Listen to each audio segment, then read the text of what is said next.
Hello अस्सलाम वालेकुम। टेपिया की पीएसएल स्पेशल एपिसोड में आप सबको बहुत बहुत वार्म वेलकम। आज हम कल के जो दोनों मैचेस हैं उनका रिव्यू करेंगे और जो आज मैच होना है उसके बारे में आपके साथ उसका प्रीव्यू और अपनी प्रिडिक्शन शेयर करेंगे। कल दो मैचेस खेले गए थे। पहला मैच कोयटा ग्लैडिएटर्स और पेशावर ज़ल्मी के दरमियान हुआ था और जो दूसरा मैच है वो Karachi Kings versus Multan Sultans हुआ था। पहले मैच में पेशावर ज़ल्मी जो हैं वो 80 रन से हार गए कोयटा ग्लैडिएटर्स से, और जो दूसरी गेम थी उसमें कराची किंग्स ने मुल्तान सुल्तान्स को 4 विकेट से शिकस्त दे दी। So if you look at the first game, उसकी बात करें तो हमें वही इश्यूज नज़र आए जो कि मैंने पॉइंट आउट किए थे पहले जो प्रीव्यू एपिसोड थी पीएसएल की ओवरऑल टीम्स की, और कल के मैच से पहले भी जो पॉइंट शेयर किए थे एग्जैक्टली बिल्कुल वही चीज़ें नज़र आई। पेशावर की जो बॉलिंग है वो काफ़ी वीक नज़र आ रही है। ऊपर से दूसरी चीज़ है कि उन्होंने अपना राइट कॉम्बिनेशन नहीं खिलाया। जैसा मैंने जिक्र किया था कि मोहम्मद अली जो कि लास्ट ईयर मुल्तान सुल्तान्स में थे, उनका पिंडी में जो रिकॉर्ड है, उनकी इकॉनमी रेट जो है वो 10+ है। तो कल भी वो 4 ओवर में उन्होंने 57 रन्स दिए। इसी तरह अज़ारी जोसेफ हैं, वो भी एक्सपेंसिव बॉलर हैं। उनका रिकॉर्ड, वो विकेट्स तो ले लेते हैं, उन्होंने IL T20 में अच्छी परफॉर्मेंस दिखाई, but usually he is on the expensive side. और उसके साथ जो दूसरी चीज़ ये थी कि पेशावर ने एट द ड्राफ्ट अपनी स्क्वाड में जो रिटेंशन्स की थी उसमें 3 स्पिनर्स थे, सुफियान मुकीम, मेहरान मुमताज़, आरिफ याकूब। एंड उससे यही लगता था कि वो स्पिन पे रिलाई करेंगे, बट आपने जब 3 स्पिनर्स रिटेन किए दैट मीन्स कि आप उनको प्रेफरेंस देंगे बजाय उनके प्लेयर्स के जो आपने बाद में साइन किए हैं। So it would have made more sense, specially कल का जो ट्रैक था पिंडी ट्रैक, वो थोड़ा ड्राई भी था, उसमें there was assistance for spinners. तो it would have made more sense कि अगर मेहरान मुमताज़ को जो है पेशावर ज़ल्मी खिला लेती instead of Mohammad Ali, that would have made the combination much better, और शायद उनको बेहतर वो बॉलिंग एफर्ट कर सकते। Ali, it was good to see Ali Raza जो कि अपना पीएसएल डेब्यू मेक कर रहे थे, उन्होंने अच्छी बॉलिंग की, looked like a very good prospect, a good head on his shoulders, someone who is so young, playing his first ever PSL game, despite, और जब बाकी आपके जो मेन बॉलर्स हैं, स्ट्राइक बॉलर्स हैं, उनको जब इतने रन्स पड़े हों तो उसके बावजूद जब आप इतनी अच्छी बॉलिंग करें तो दैट टेल्स यू कि he has got a very bright future ahead of himself. और फिर बैटिंग में भी पेशावर की अगर बात करें तो उनकी बैटिंग लाइनअप जो है वो, उन्होंने बैटिंग ऑर्डर सही नहीं खिलाया। मिच ओवन को उन्होंने नंबर 7 पे भेजा, ऑल्दो वहाँ पे he showed के he is very good a 6 hitter, but the point is कि वो होबार्ट हरिकेन्स के लिए ओपन करते हैं, और इस तरह के बैटर्स को आप पावर प्ले में चांस दें तो वो ज़्यादा एक्सप्लोसिव हो सकते हैं, बिकॉज वंस आपका रिक्वायर्ड रन रेट जो है वो 16-17 रन एन ओवर पे चला जाए तो it's very difficult to chase down that target. So it's better off कि आप उनको अप दी ऑर्डर बैटिंग करवाएं, और वो that will allow you a better chance कि आप अपनी इनिंग्स बिल्ड कर सकें। और इसी तरह वो जो ड्राफ्ट में पेशावर ज़ल्मी ने गलतियाँ की थी, उन्होंने मिडल ऑर्डर का कोई सॉलिड बैटर नहीं लिया। आई नो TKC हैं, TKC गॉट अनलकी कल, बट द पॉइंट बीइंग के उनका मिडल ऑर्डर जो है वो थोड़ा वीक लग रहा है। I know Hussain तल्लत is also there and Max Bryant, it's only one game so it will be unfair to judge them, but उनके middle order में it could have been they could have signed Chapman easily क्योंकि Quetta TKC के लिए जा रहा था। but having said that जो पेशावर की बॉलिंग है वो वीक साइड पे लगी, और ऑफ कोर्स फिर बैटिंग जो है with Babar gone early, Haris gone early, they could never recover, और वो कभी भी ऐसे नहीं लग रहा था कि they were going to chase down that target. जहाँ तक कोयटा की बात करें तो कोयटा हमें ड्राफ्ट में ही नज़र आ गया था कि how explosive their side is, और कल उन्होंने दिखाया भी। फिन एलन जो हैं उन्होंने वेरी एक्सप्लोसिव कंटिन्यू किया है जहाँ से उन्होंने पाकिस्तान वर्सेस न्यूजीलैंड सीरीज़ छोड़ी थी।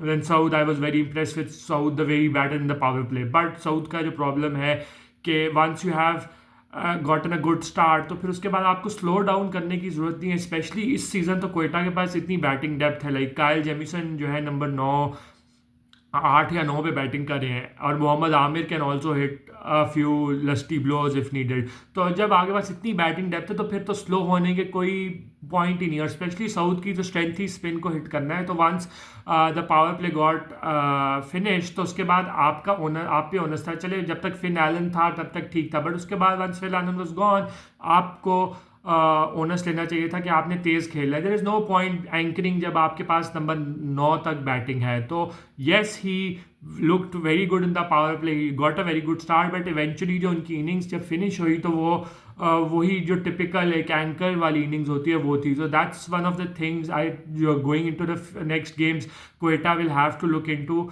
And Saud will have to improve upon इस के वो अपनी जो गेम है उसको इम्प्रूव करें, कि अगर उनको अच्छा स्टार्ट मिल गया है पावर प्ले में तो वो उस मोमेंटम को कंटिन्यू करें, और ये ना करें कि वो स्लो डाउन हो जाए, बल्कि उसको उससे अपना स्ट्राइक रेट इंक्रीज करने की कोशिश करें। बाकी Kushal Mendis was fantastic. I think this is one of those questions जहाँ पे अब Quetta will have to be smart, because अगर आपको अच्छा स्टार्ट मिल गया है तो फिर it would make sense. I know Hasan Nawaz is also a very young batter, but अगर आपको इतना अच्छा एक्सप्लोसिव स्टार्ट मिल गया, आपके 8 ओवरों में 123 रन हो गए हैं, तो फिर आप उस स्टार्ट को और मैक्सिमाइज करने के लिए you can promote Kusal Mendis of the order, Rilee Rossouw of the order, who are very explosive players, और वो कैन गो फ्रॉम बॉल 1। तो this is some of the things जो कि क्वेटा को बैटिंग में देखने की जरूरत है, बिकॉज कल तो शायद पेशावर नहीं चेज कर सकेगा, बट अदर मैचेस में अगेंस्ट अदर ऑपोजिशंस जो कि बेहतर चेजिंग कर सकती हैं, बेहतर टैक्टिक्स अडॉप्ट कर सकती हैं, वो शायद इस तरह की गलतियों को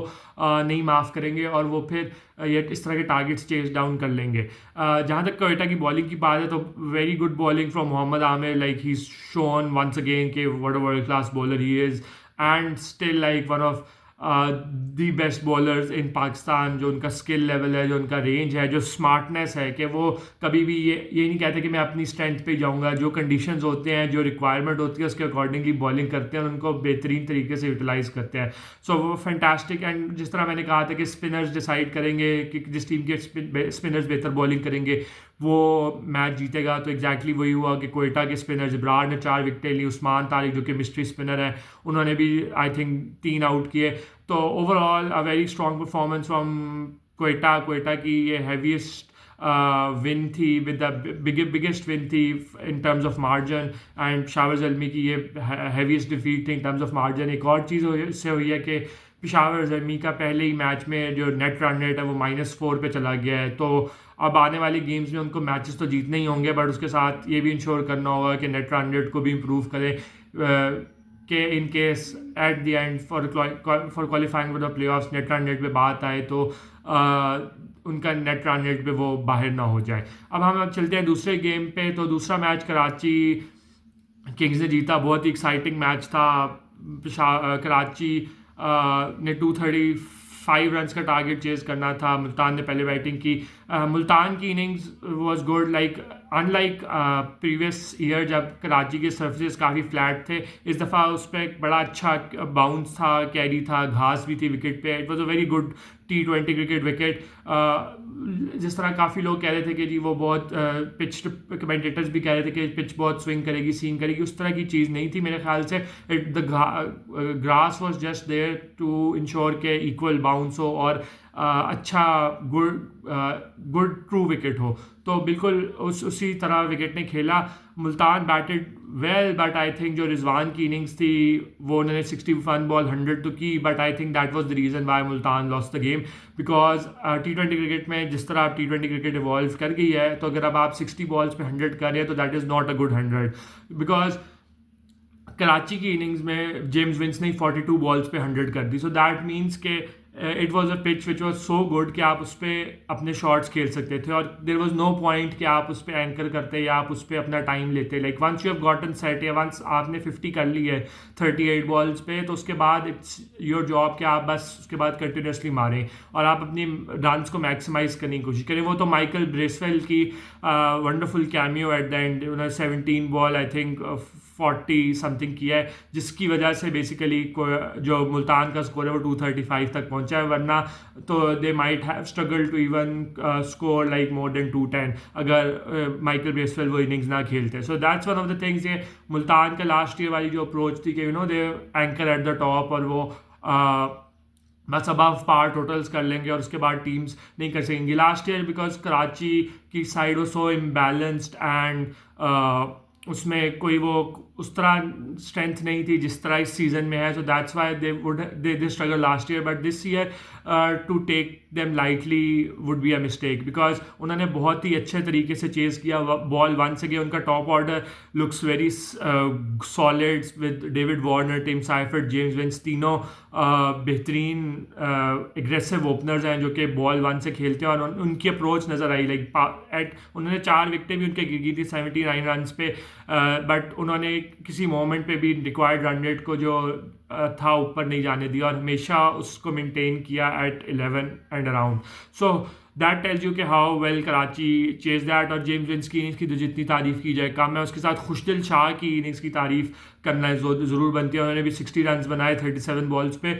और द पॉइंट हेयर इज़ के खुशदिल के साथ जो पिछले काफ़ी सालों से मसला रहा है कि आप उसको नंबर 7 या 8 पे बैटिंग करवाते थे which was never Khushdil number. Khushdil is someone जिसको कम से कम 5 से 10 बॉल्स चाहिए टू गेट सेट और उसके बाद he can go really big.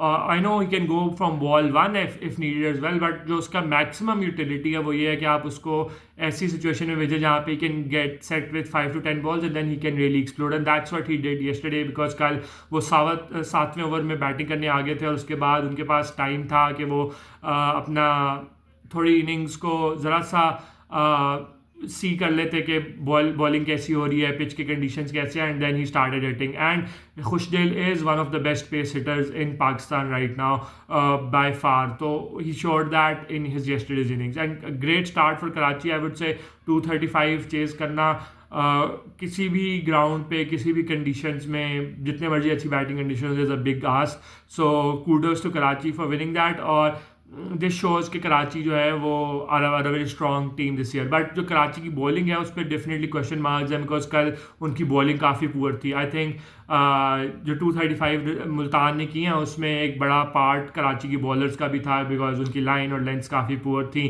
Specially Adam मिल ने पहले ओवर में ही 17 रन दे दिए तो उससे वो एक हेड स्टार्ट मिल गया था मुल्तान को. अगर थोड़ी बेहतर बॉलिंग होती तो शायद 235 ना कंसीड करते. But going into future games this will be something जो कि Karachi will have to look into कि वो अपनी बॉलिंग को रिसोर्सेज को कैसे यूटिलाइज करेंगे because at this moment they look a chase heavy side जो कि प्रेफर करेगा कि वो टारगेट्स को चेज करे. But nonetheless great win. And Multan के लिए डेफिनेटली क्वेश्चन मार्क्स है कि अब वो how do they come back from this defeat because it stinks के आपने 234 रन किए उसके बाद भी आप मैच हार गए हैं.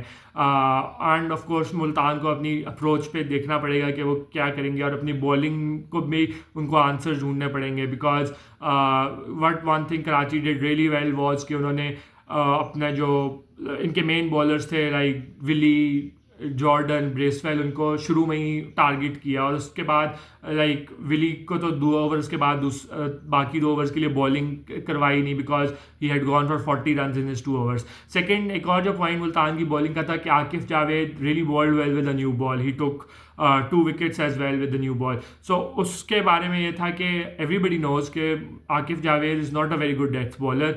वो मिडल ओवर्स और नई बॉल के अच्छे बॉलर है. तो आई थिंक वहाँ पे जब आकिफ को 2 विकेटें भी मिल गई थी तो it would have made sense कि आप वहाँ पे आकिफ से 3 ओवर एक और एक्स्ट्रा ओवर करवा लेते या 4 ओवर करवा लेते in the taking the chance कि आपको विकेट मिल जाए. क्योंकि अगर आपको वहाँ पे विकेट मिल जाती विंस की या खुशदिल की तो फिर the game would have changed completely और that would have given Multan and much better chance of winning the match. So in terms of that I think ये इस तरह के tactics भी हैं जो कि Multan will have to look into going to the future games. आज का जो मैच है वो लाहौर कलंदर्स वर्सेस क्वेटा ग्लैडिएटर्स है. It will be a challenge for Lahore against this Quetta side. It will be interesting to see कि आज किस तरह का विकेट का बिहेवियर होगा बिकॉज अभी तक के जो दोनों मैचेस हैं like yes Quetta scored big runs but इसमें टर्न था और इसमें बॉल नीचे भी रह रहा था. We saw specially second innings में जो है बॉल नीचे भी रह रहा था. तो it will be interesting to see कि कैसे प्ले करता है आज के सरफेस. सेकेंड लाहौर को अपनी जो प्लेइंग 11 है उसमें जिस तरह मैंने कल भी बात की थी कुछ चेंजेस देखने की ज़रूरत है. क्या मोहम्मद नईम जो है उनकी जगह मोमिन कमर को खिला सकते हैं या जो अपना डेविड वीज़े हैं उनकी जगह रिशाद हुसैन को खिला सकते हैं, कंसिडरिंग के जो पिंडी की पिच है उसमें स्पिनर्स के लिए असिस्टेंट थी और कोयटा के स्पिनर्स डिड रियली वेल कल against Peshawar. So this is some of the things that Lahore will have to see, and of course Quetta look a very strong side. उनकी जो बैटिंग है वो काफ़ी डेप्थ है, उनकी बॉलिंग में भी काफ़ी डेप्थ है. They have a lot of bowling options. So Quetta for me starts as favorites today, but you cannot discount Lahore Qalandars because you never know ke on their given day they can beat any side. So this was from today's TP episode. Hopefully आपको पसंद आई होगी. Like करें, share करें, subscribe करें, comment करके बताएं आपको episode कैसी लगी. अगली एपिसोड तक के लिए इजाज़त. अल्लाह हाफिज़.